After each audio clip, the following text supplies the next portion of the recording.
the topic for today's lesson, cadential chord changes. I like the alliteration there with the C's. So it's not from the book, is this lesson, but hopefully you're going to find this very useful, because when you're learning, you might be thinking to yourself, which chords do I learn first?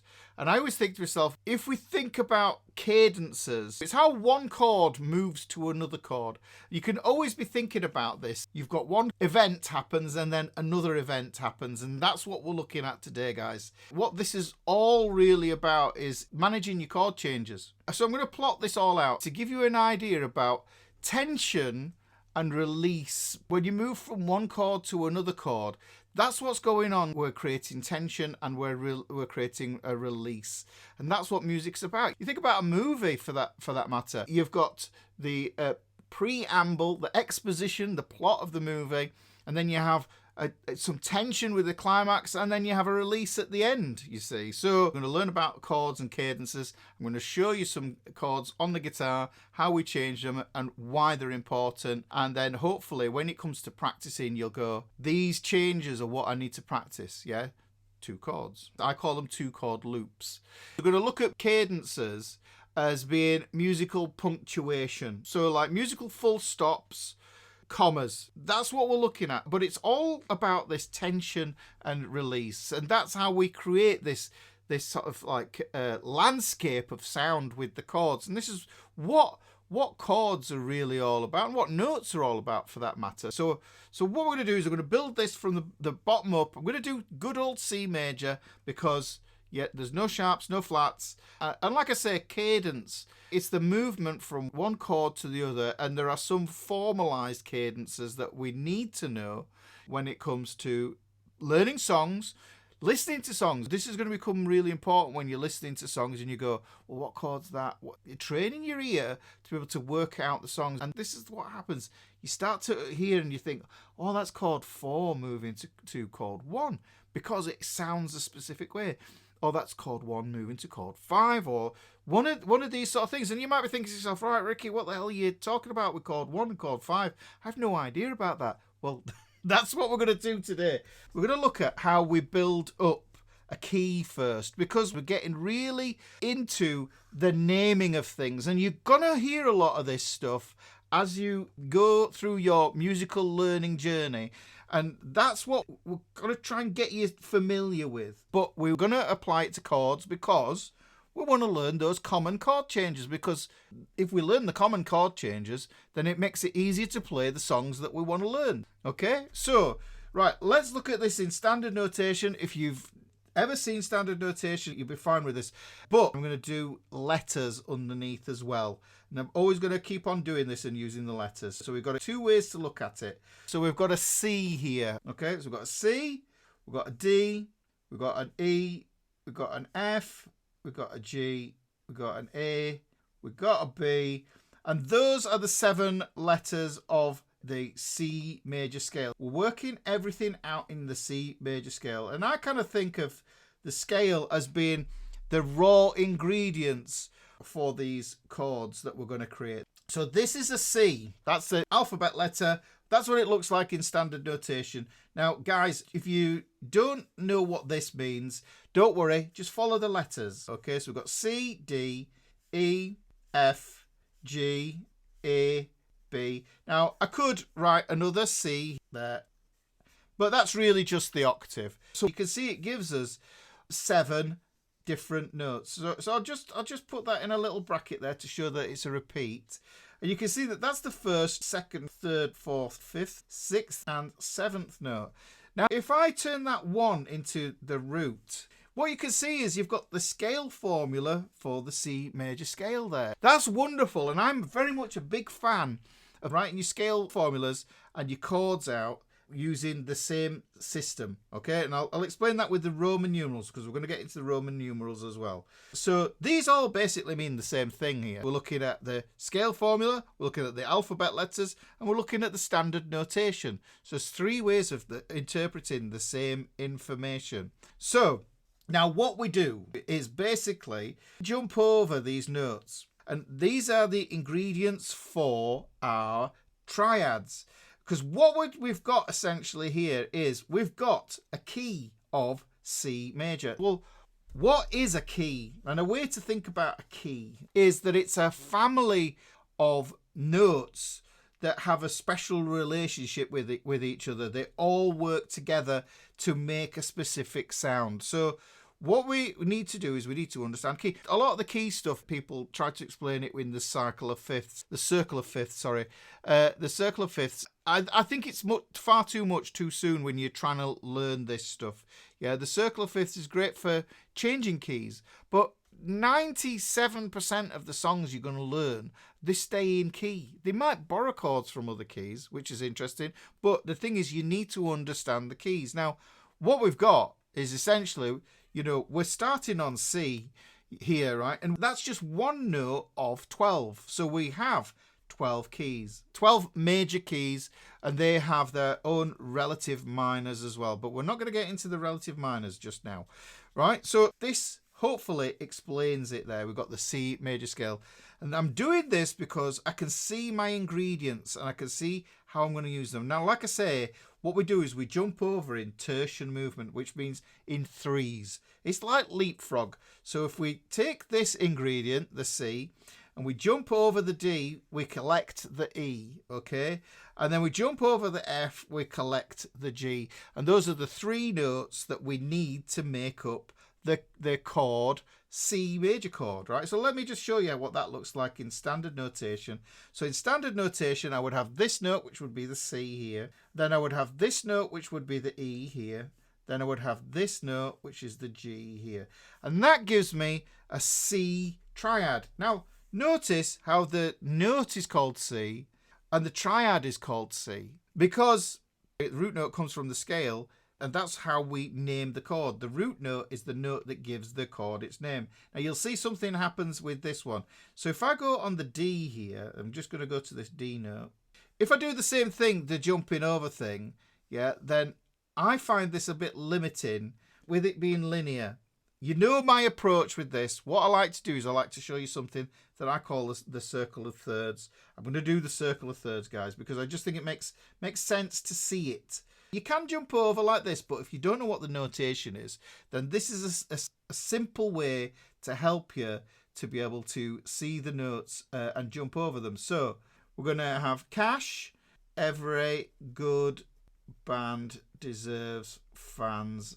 And so what we end up with is this jumping over. Instead of doing it linear, what we're going to do is we're going to do it as what I call the circle of thirds. I like my circles. They're really, really helpful. But if I look at this C major chord here, I've got a C, I've got an E and a G. Look at that, C, E and G. So it spells them out for me.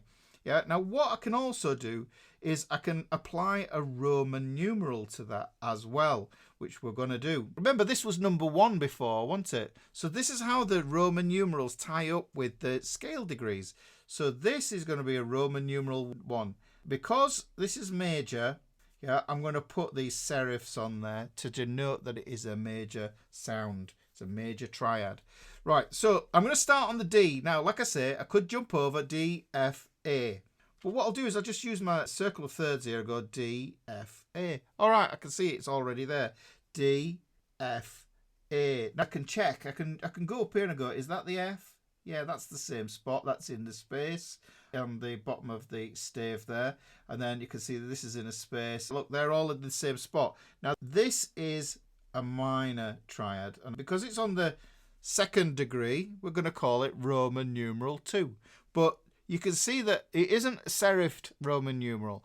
It's got dots on it, which means it's lowercase. If something is lowercase, it means it's less important. You know, you think about place names and people's names. They're always capitalized because that's an important way of looking at words. So we need to do the same thing here with our triads. So we've got a D minor here. We could jump over here and then you start to see the limits of the linear movement. If we go from the E, we go E, G, B. Let me track that in. So that's my first note. I'm going to start on here. I go E, I go G, and then I go B just there. And that's going to give me my E minor triad. Well, it's a 3, isn't it? So I'll just do that, and I know it's minor, so I'll do it as lowercase. That's what it looks like as a chord name, as a triad.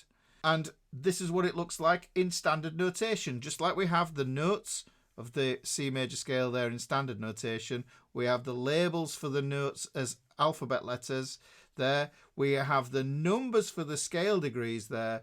We have a similar thing going on here. So we have Roman numbers for the chords, but the triads go here. Let's look at this one. F. This is in the space here. You might be used to doing face in the space and everything, but I think that this takes care of one mnemonic to rule them all. F, A, fans and cash. So I just use the mnemonic, fans and cash. And I know that this is going to be chord 4, and I know that this is going to be a major chord. There are reasons for that. I'm not getting into the why it's major or minor. I've done that in previous lessons about how the triads are constructed in their tonality. I just want you to understand this business here first. Let's do the G, and I just use my mnemonic. Good band deserves. G, B, D. So look, here's where it gets tricky. G, B. Hang on, I'd need to write it out. And then it's like I've run out of space and all that sort of stuff. So this is where the circle comes in. Very useful. G, B, D. Okay, so let's have that there. Now that tallies up with this the 5th degree here. That 5th degree is the root note of chord 5, which is major. So we've got this major triad here, and that's why I've put serifs on, because it's uppercase. Let's look at this one here now. So we're going to have A. Let's go around it. A, C, E. Okay, let's do it. A, C, E. In standard notation there.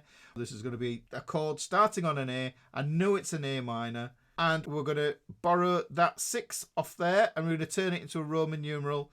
But because it's minor, we're going to put it like that. Okay, now here's Wobbly Bob there. Wobbly Bob consists of a B, a D, and an F. So let's put those on the stave as well. We've got a B, we've got a D, and we've got an F just there. Now this is a strange chord. This is the only one that does this. Chord 7 in the major key is always diminished. That's a whole topic in and of itself of what diminished is. We're not going to get into that here, because we're looking at bigger structures. We're not drilling down into the anatomy of the chords or the triads themselves. You can see I've written that as 7 there, but there's something missing, because I need to have a way of representing this diminished here. And I do use this little degree sign there.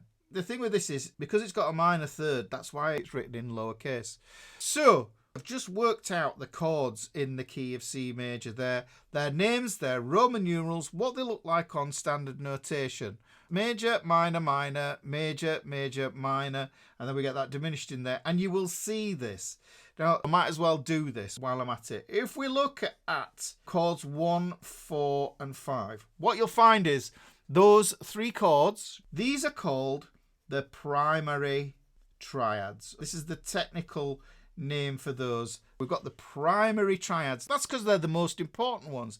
That will become obvious when we start doing the cadential changes and the cadences. You can also see that 2, 3, and 6 here.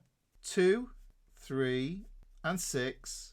Well, if these are my primary triads, 1, 4, and 5, then the minors are going to be my secondary triads. And then what we've got left over, straggling behind, yeah, is chord 7. We call it the leading note chord, okay? Let me put some colours on this, just so that you can see what I'm tying in here. Yeah, so there is my primary triads.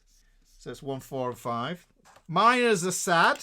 So let's bang those on there. So we've got 2, 3, and 6. Wobbly Bob's been on the G and T, and he's still sucking a lemon from that old cocktail that he's put together out of all the bits and bobs that he's found in a cupboard that you'd forgotten were there from Christmas. There we go. You can see there's a direct correlation between the scale degree and the triad in the key, okay? Now, this is one level of naming these chords, these triads, okay? The way that it blows my mind is this is one key. If I do this in one key, I'm going to do it in C major. But remember, there's 12 keys, and if we go through the 12 keys using tetrachords, if we go through from C major, we can get back round to C major going through the cycle of fifths using tetrachords. That's the way I think of the cycle of fifths, is using tetrachords. We can get all the way around.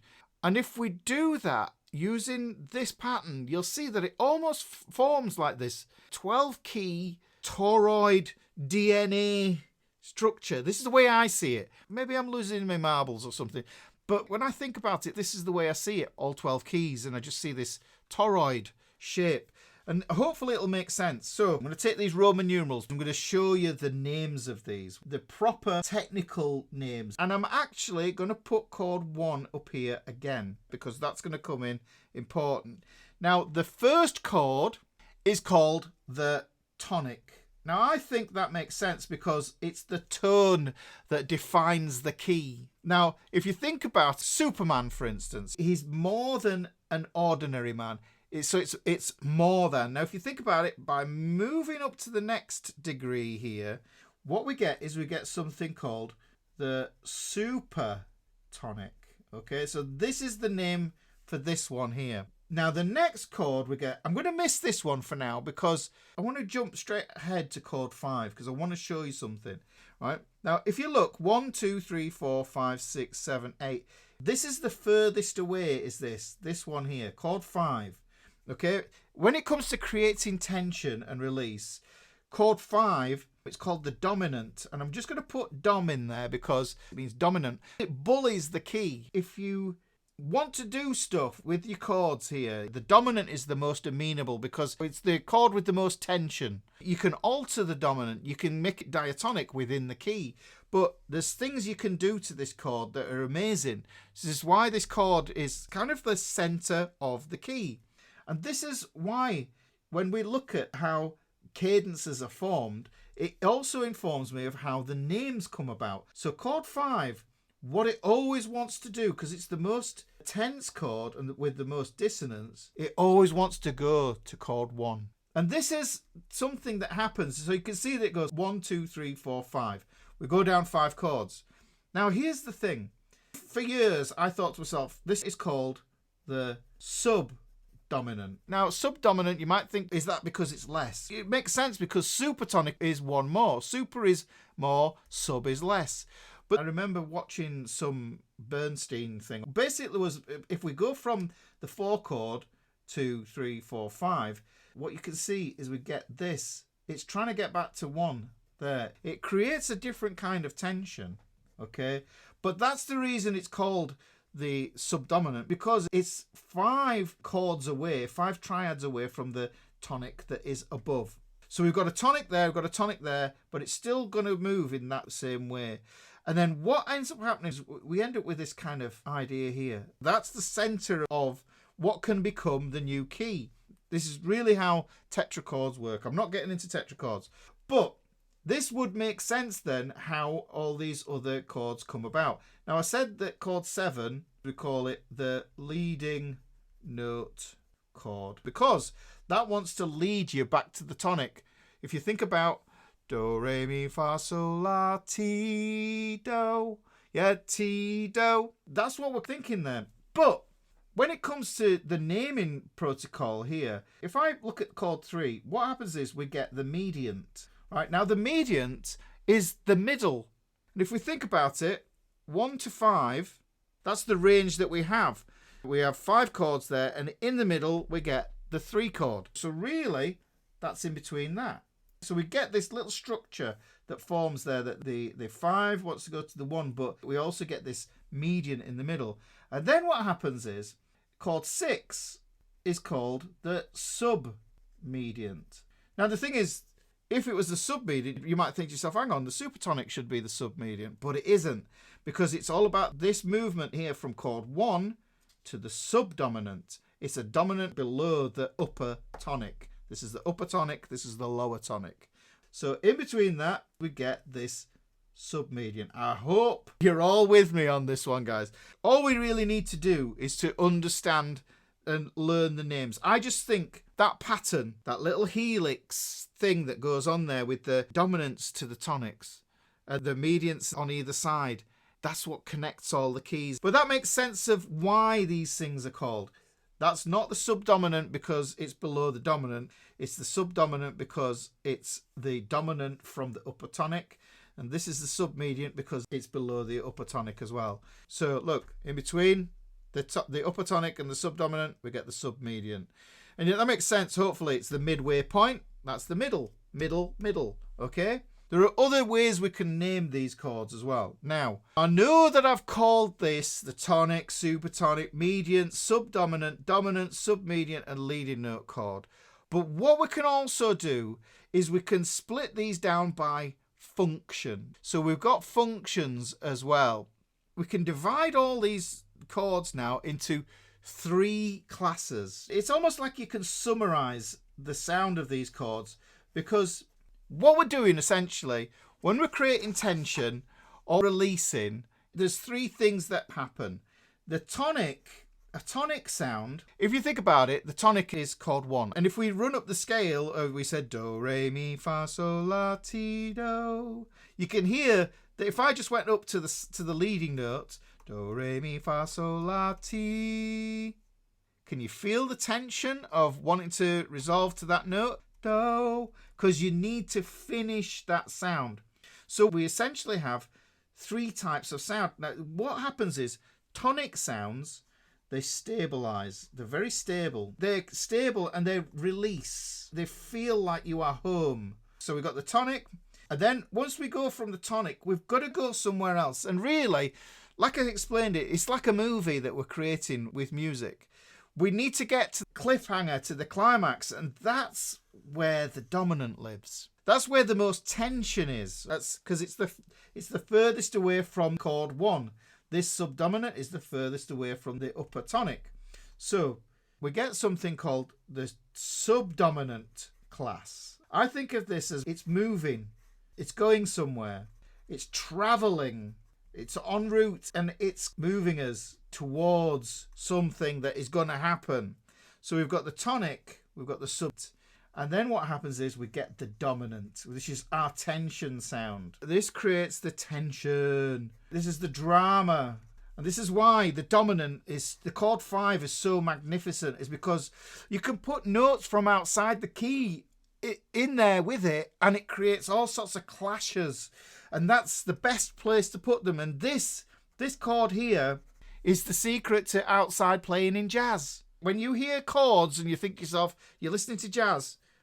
But what I'm going to do is actually, I'm going to write down your common sort of chord moves that you can do. And these are generally the rules of moving between your chords. So we're going to take the chords and we're going to look at these chords and we're going to look at some rules between these chords as well.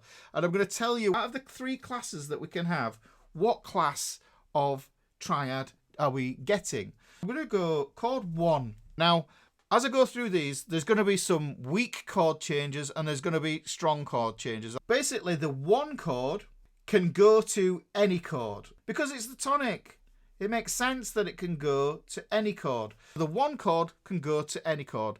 And if I was to demonstrate that on the guitar, if I'm in the key of C, so I can go from chord 1 to chord 2, which was D minor. I could go from chord 1 to E minor, which is chord 3. I can go from chord 1, which is the C, to chord 4.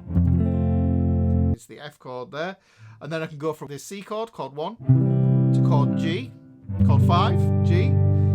Okay, so we can go there. I can go from the C to the A minor. And these all work, guys. You can hear. I can go from the C chord to even. I'm going to play it as a minor 7 flat 5. You can hear that it creates a bit more tension, but there's a reason for that. And you can hear that that's the home chord. But if you go from any of those chords, from that diminished, and you can really hear the leading note chord there that's happening. You can hear that note as it goes up there. T, do. Hopefully you can hear that, okay? Now, like I say, chord 1 can go to any chord, but what we've got to do is we've got to go systematically through all of the chords, and then we switch to the next one is chord 2. Now, chord 2, which is the D minor in C major, it prefers to move to chord 5, and I'd say chord 4, right? Those are strong sounding chords. If we went to chord 1, that chord 1 is weak. It's a weak change, yeah? So you'll find that some of these changes are stronger and some of them are weaker. Let me just play that for you. So we've got D minor. Can you hear how that wants to connect there? 2, 5, okay? And I'm avoiding the temptation to go to the 1 because that's where the 5 wants to go to. Now hopefully you can hear this tension between the chords, or the release between the chords, the movement. Okay, so we've got this 2. Okay. To the 5 there. D minor to F. Not as strong as going to the 5. Okay.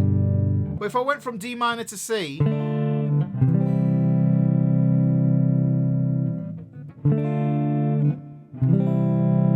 okay, there's a reason that sounds a little bit weaker. There's a stronger way to play that. What we need to do is we need to tie in this relationship here between these 3 classes. Now we know the 1 chord is a tonic chord. Now what class is the 2 chord? We have to have a class for the 2 chord.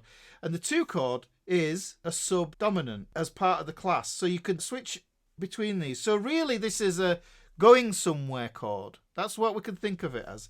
It's en route to some other chord. So this is the subdominant. This is one of those 3 classes. Like I said to you, we've got tonic, subdominant and dominant. We're creating those there. Right, now the 3 chord. Let's look at the 3 chord as well. The 3 chord, it's a weak chord, but it can be strong. It's really, really weird. What this wants to do is move to a 6 chord. Now, like I say, the caveat I'm putting in here, these are basically the rules of harmonic chord changes. And they're kind of like chess moves. So this is what we're doing. Look, 5, 1 and 4, they're your primary triads. They're going to be really strong sounding chords. And if you do a 1, 4, 5, you look at all the rock and roll, 1, 4 and 5. You've got a starting chord, a going somewhere chord, and a ending up somewhere chord to create some tension that means you need to go back to your 1 chord that gives it that release. This is pretty much how it all works, guys. So the 3 chord, let's get back to this 3 chord. It wants to go to the 6 here. I'm putting in these weak chords as well. Because of the 3 chord being a kind of a weaker chord, we're going to think of that as being a tonic. So it belongs in the tonic class. So you want to write a song and you think to yourself, I don't want to go to the 1 chord. You could go to a tonic class chord. The 3, it will suffice. It'll do the job. You see, if we go to the 1 after, or the 7, those guys are weak sounds as well. 3 to the 6, E minor to A minor. You're going to come across that change so much, yeah? Because that's the standard sort of maneuver for the 3 chord. Yeah, like I say, the 1 chord and the 7 chord, they're a bit weak, but that's almost gives you a tonic class sounding chord. Now, I'm practicing those changes. It's going to come up all the time. So focusing on the things that things that you need to play the songs. Yeah, so just doing that. Now, 3 chord, E minor to A minor. You're going to come across that change so much, yeah? Because that's the standard sort of maneuver for the 3 chord, yeah? Like I say, the 1 chord and the 7 chord, they're a bit weak, but that's almost gives you a tonic class sounding chord. Now, the 4 chord, right? So the 4 chord, it likes to move to 1, it likes to move to 5, and it likes to move to 6. So it basically can move to any chord, pretty much, but these are the ones that you want to practice the change. So that's going to be an F to a C, F to a G, F to an A minor. Let's just play those. If you look in here and you're thinking, well, how's he getting his name of his chords? Just scoot your eyes over here and have a look. So we're going to have an F to a 1. Now that's a cadence, but I'm going to come back to that one. But let me go from an F to a G. Okay? We're traveling. Can you hear it? It needs to go somewhere else. Generally to the 1. Yeah? If I go from the F to the A minor. Okay? The F to the A minor there you can hear. And then, can you hear how it works? It wants to go back there. Now, I kind of think of this as being the true subdominant, because like I said before, when we looked at this business here, sub, dom. Now, the 5 chord. The 5 chord, which is the most wonderful chord, I think, because of how much you can do with it. The 5 chord, it wants to move to 1, which we've kind of already heard. It wants to move to 4, and it will move to 6. So these two basically do similar things. And that ties me into this middle of this little vortex. But this is where it gets a bit different, because even though that is the chord 4 is the subdominant, when we're thinking about it, how it interacts with the 5, I might be thinking to myself, I can do dominant style things with that one. So here is the dominant. These are the dominants just here. So chord 5 to chord 1. So we're going to go 5. That is a cadence. Yeah, I'm going to get to the cadences. I'm going to explain the cadences and their names. Okay. If I go from the 5, which is this G, to the F, yeah, the G. Can you hear the tension in that? That's the heart melting moment where something is happening there on that 5 chord to the 6 chord.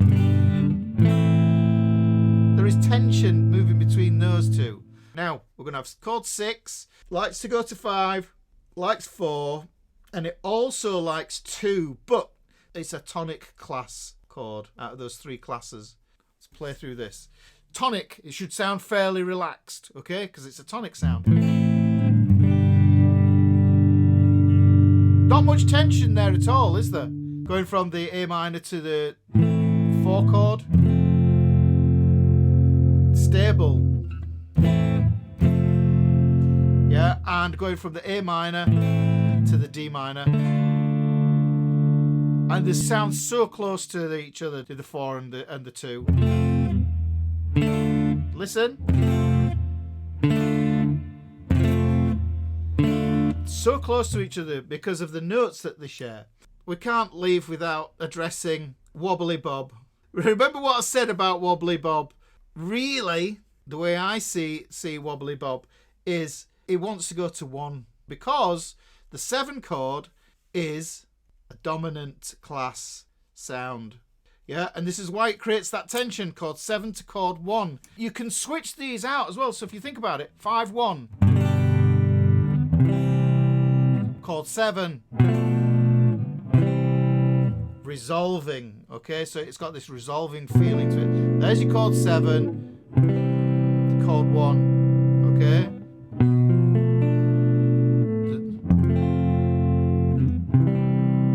Yeah, so really it gives you that movement. And that's the way we want to look at it, guys. Now, there are other ways that we can practice this. And I often hear people say, practice your chords using the circle of fifths. But the circle of fifths, if you follow the circle of fifths, then what it does is it takes you through all 12 keys. But you really want to master practicing all the chords in 1 key first, okay? Keep to a key. So if I come here, draw this on here, and I'm going to show you. This is for all keys. This is for all keys, guys. So we've got chord 1.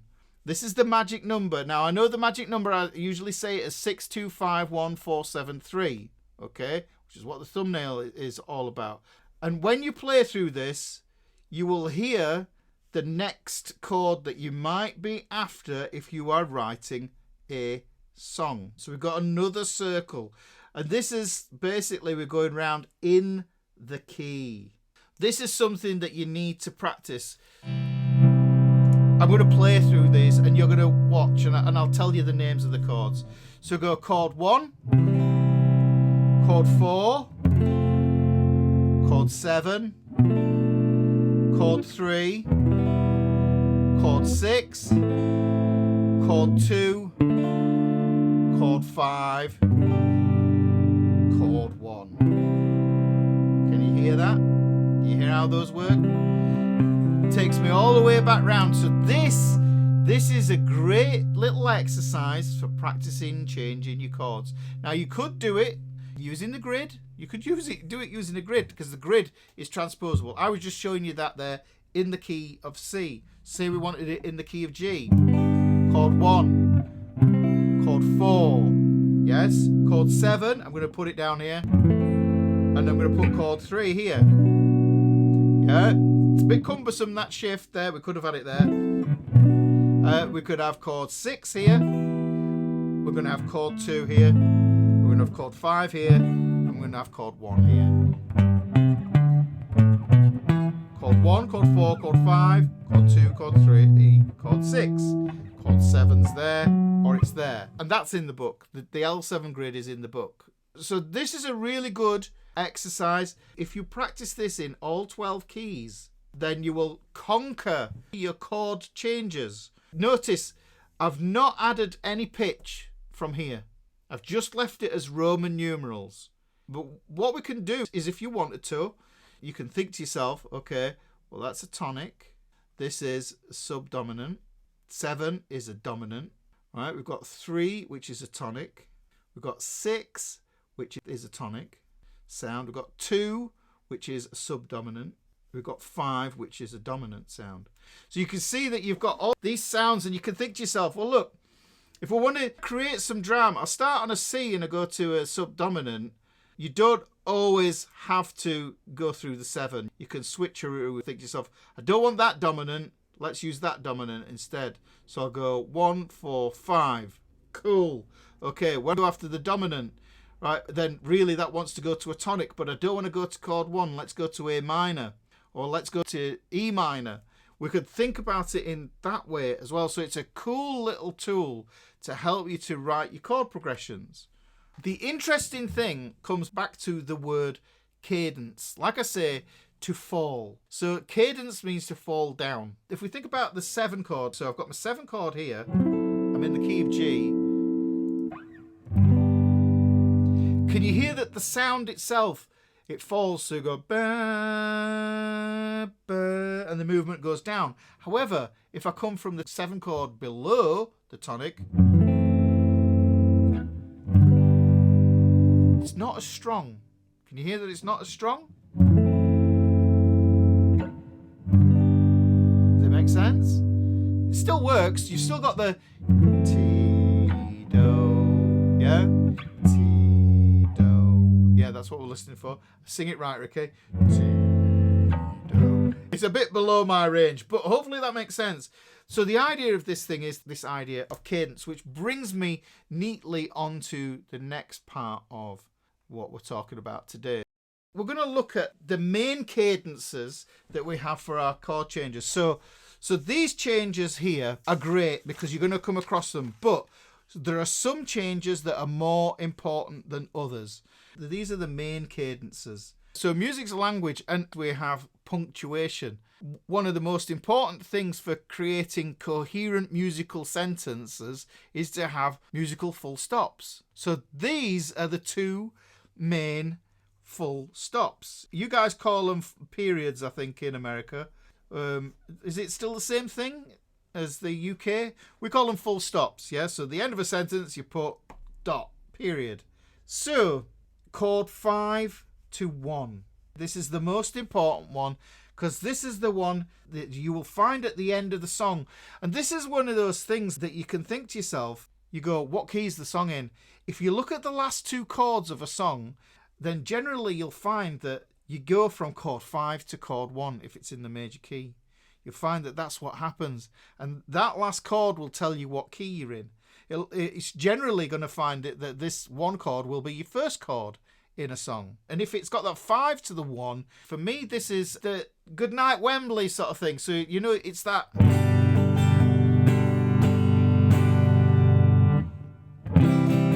Goodnight Wembley, you've been marvellous. Yes, that thing there. That is called a perfect cadence, okay? Perfect cadence. It's the finale cadence, and I think that's a good way of looking at it. The next one we want to look at is chord 4 to chord 1. This is called the Plagal cadence. Now, the Plagal cadence, as soon as I got explained this at music college, it made so much sense to me because it's like back in the day, I were a choir boy. I was a choir boy with the frilly white ruffs and everything. Okay, it's the Amen cadence, yes? Yeah, so you hear going from the F to the C, yeah, which is chord 4 to chord 1. Amen. Amen.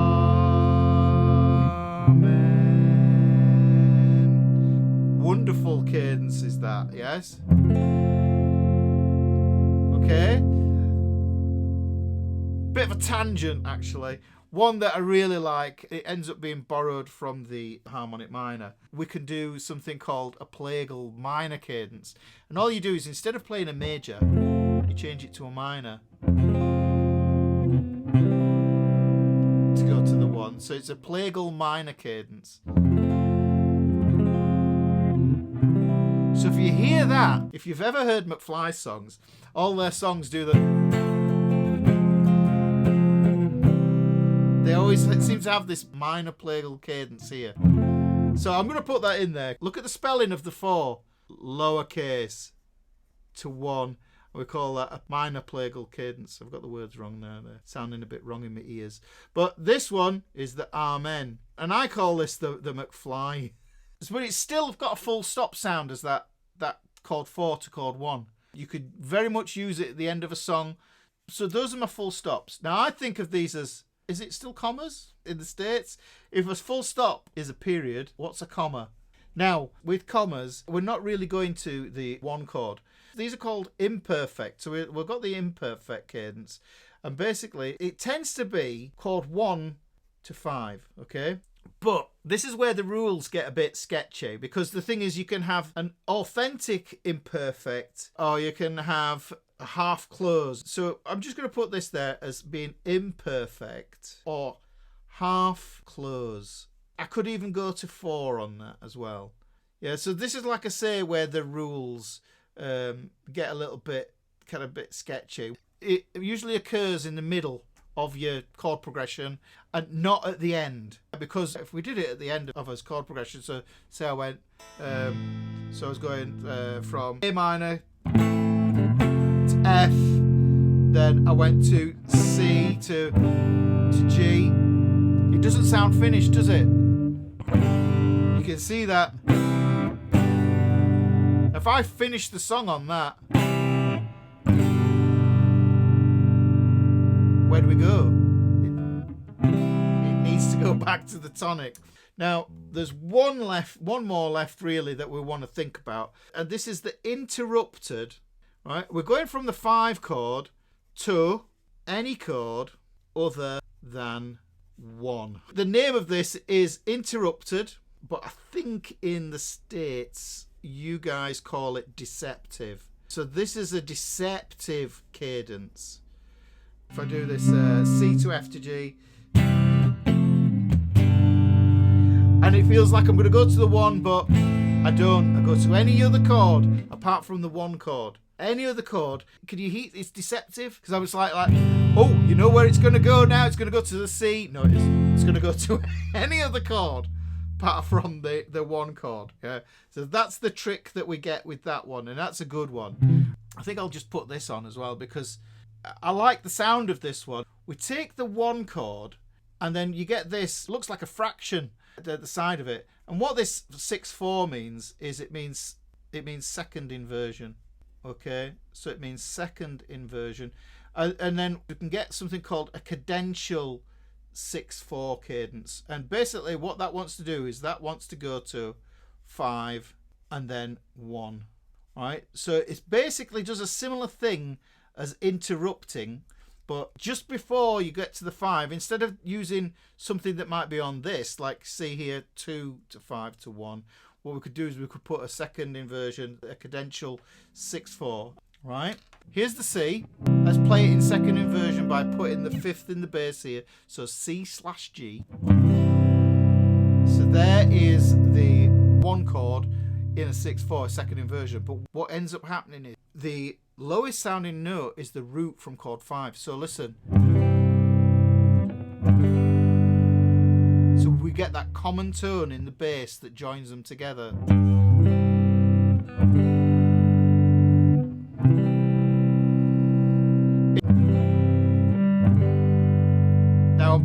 playing a simple G. I did this the other week in the acoustic chords. Yeah, so but when I land on that one chord, we're home, and that's the way that all works there, guys. Okay, so this has been a little tour through cadences, and also it's just going to help you to show you which chord changes are going to be the most important to you. So go through your keys. You can do it in open chords. You can do this in bar chords. Use your L7 grid. Hang on, just going to clarify that. This is the L7 grid here. You remember 1, 4, 5, 2, 3, 6. There's the grid, right? And just like I did with the colours here, I've got 1, 4, and 5. These are going to be my major primary triads. Boom. 1, 4, and 5, primary triads. And there we go. 2, 3, and 6 there. Yeah, that's the L7 grid. That's what I call the L7 grid. Let me just be a bit liberal with this chord box here. Then what I get is chord 7. Wobbly bob goes there. And if I go underneath here, I get chord 7.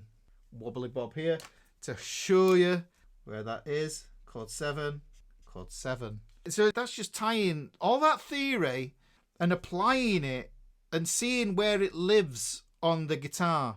But because you know what each of these chords do, because you know they have a specific function of creating stability, movement to somewhere else, or a tension sound, then you can make your way through all this, guys. Now, this is something else. This is amazing, is this little diagram here, because this one tallies in with the Battle Ends and Down Goes Charles's Father video. And a lot of people, they miss the big picture. If you think of the guitar in the key of C major and just stick to the naturals, ignore the sharps, ignore the flats, look, and you'll see it. Get a pen, get some paper, pencil, sorry, colours, sit with your fretboard diagram thing. If you do want this handout is for PDF Club members. This will be going up in PDF Club, all these notes. I hope that it has helped you to figure out what's going on when one chord changes to another and what we're actually manipulating. Understanding the theory side of things, it may seem very disconnected from what we're doing, but it is absolutely connected. And hopefully I've done my best to explain to you how chords work and rub against each other, how they work together. But also, I'll drill this in, guys. When you know which chords are going to be working together all the time, you need to focus on those chords and break them down into 2 chords. Play one chord, then play the other. Play one chord, then the other. Play one chord, then the other. Do it for 3 to 5 minutes. And you'll nail your chord changes. But what's more important is you'll have an understanding why the chord changes work, because you're helping your ear. And in practicing those chord changes, what will happen is your ear will go, oh, hang on, that's from that song. Oh, that's from that song. Oh, let me just sit down, see if I can work this song out. You can think about it and you can go, is this resolved? Is it going somewhere? Or is it tension? Is it creating tension? And you can split things down into those 3 classes. Then you know of tonic, subdominant, or dominant sounds. Then you can really start to train your ear to work these things out.